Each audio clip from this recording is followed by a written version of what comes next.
Now we're moving on to the swings. This one is my favorite move.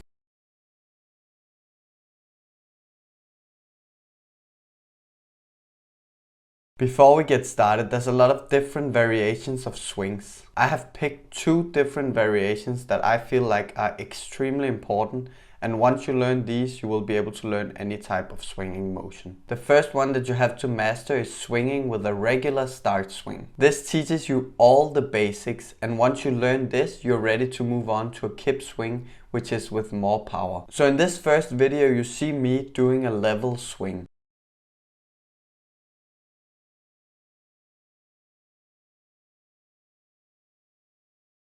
A level swing means that both bars are on the same level. So first you want to have just a tiny bit of swing to begin with, so that you don't have to muscle the movements. As you're swinging backwards, you want to initiate the beginning of the swing. You do that by driving your heels up as high as you can behind you and bringing your chest forward.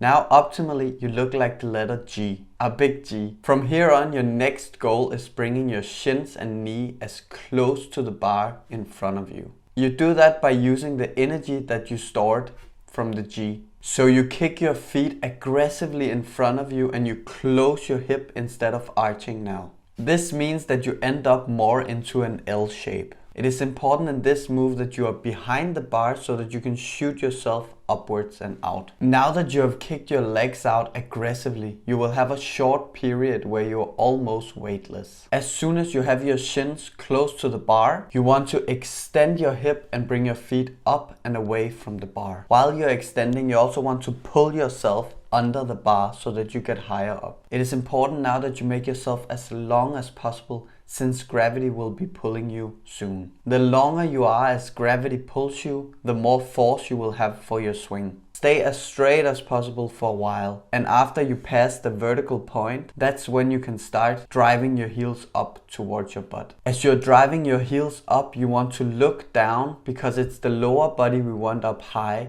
We don't want to bring the upper body with us by looking up. As you're about to hit the highest point, that's when you stretch out completely. As you stretch out, gravity still hasn't caught you yet, because there's still upwards motion from the heel drive. So this means that you can focus on straightening out while being weightless. And as soon as gravity catches you, you're at your longest, and that's when you will have the most force. Physics, bruh. As gravity is pulling you, don't bend immediately. Stay out straight for a little while so gravity can do its work. And as you have gotten all the force that gravity can give you, that's when you bring your heels to your butt and arch your lower back. This is done to create tension so that you're ready to do a big kick. In this case, I'm swinging to a level bar, which means that my kick will have to be slightly later so I can go higher. If you're doing it to something lower, you would kick sooner. And if you're doing it to something even higher, then you would kick later as well. As you have kicked, you will once again feel kind of weightless. And this is where you can bring your feet up towards the landing for free. Quick disclaimer, don't spread your legs like I do after I kick. Some of the power you have generated will be dissipated instead of bringing both your feet up together. I'll show you a good example very soon. You should twist your body to one of the sides. This is so that you can pull in a more safe position with your shoulder,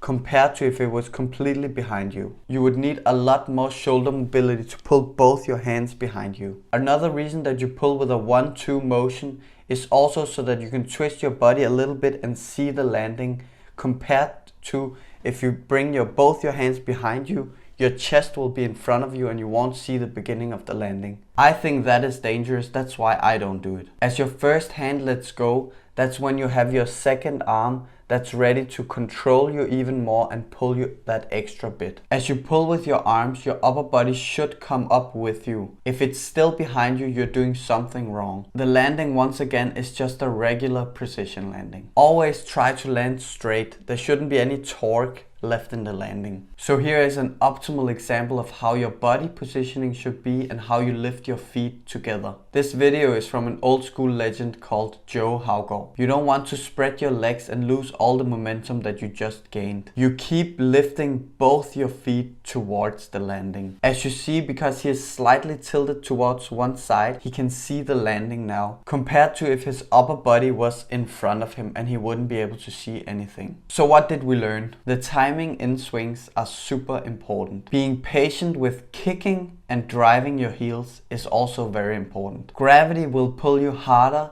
the longer you are. Kick with your feet and not with your knees. Don't let your feet drop like mine do. Look at Joe's swing. Slightly sideways for health and for visibility. Thank you so much for watching, guys. Hit that subscribe button and that bell notification so you can see what I'm up to next week.